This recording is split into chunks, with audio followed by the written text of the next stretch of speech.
بسم اللہ والصلاة والسلام علی رسول اللہ۔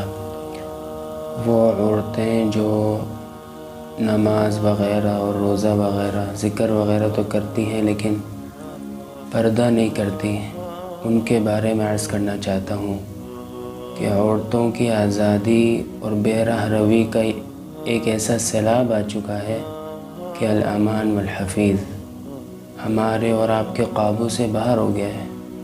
اب تو اللہ تعالیٰ ہی اس امت پر اور اس قوم پر رحم فرمائے۔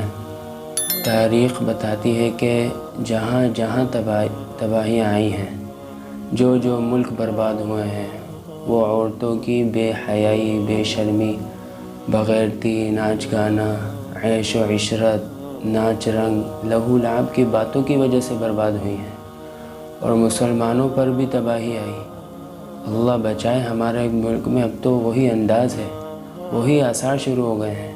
عورتوں کی آزادی کا یہ عالم ہے، برقع اتار دیا، بالکل بے محابہ آزاد ہو گئی، بے حیائی، بے شرمی سے سر کھلا ہے، بازو کھلے، پیٹ کھلا ہے، رنگین کپڑے پہنے ہوئے بلا تکلف مردوں کے ساتھ زندگی کے ہر شعبے میں ساتھ ساتھ ہونے کی کوشش۔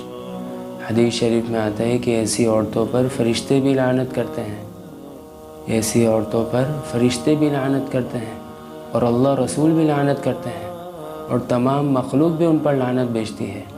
اور یہ ایسا گناہ کبیرہ ہے جس سے توبہ کی توفیق بھی نہ ملنے کا اندیشہ ہے، کہ ایسے لوگوں کو توبہ کی توفیق بھی نہیں ہوگی۔ جب تک انسان گناہ کو گناہ نہیں سمجھے گا نا تو اس کو توبہ کی توفیق بھی نہیں ہوگی۔ یہ بڑی سنگین بات ہے۔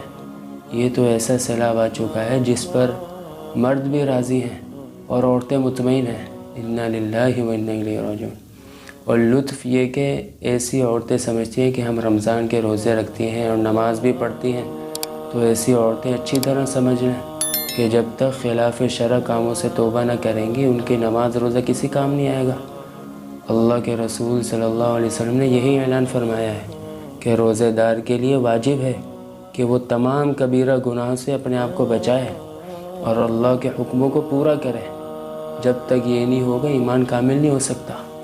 اب تو اس بات کا اندیشہ ہے کہ پتہ نہیں ایمان قائم بھی رہے گا کہ نہیں۔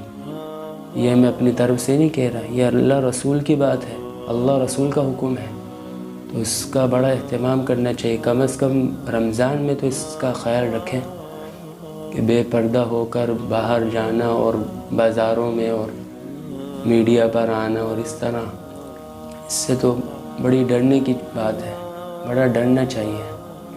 اللہ دین کی صحیح سمجھ عطا فرمائے اور اپنا خوف نصیب فرمائے، اور مردوں کو عقل سلیم، قلب سلیم عطا فرمائے کہ وہ اپنی ذمہ داریوں کو پورا کریں اور اپنی بیوی بچیوں کو شرعی پردہ کروا کر دنیا آخرت کے دردناک عذاب سے بچیں۔ اللہ کہنے سننے سے زیادہ عمل کی توفیق عطا فرمائے اور دین کی صحیح سمجھ عطا فرمائے اور شریعت کے مطابق چلنے کی توفیق عطا فرمائے۔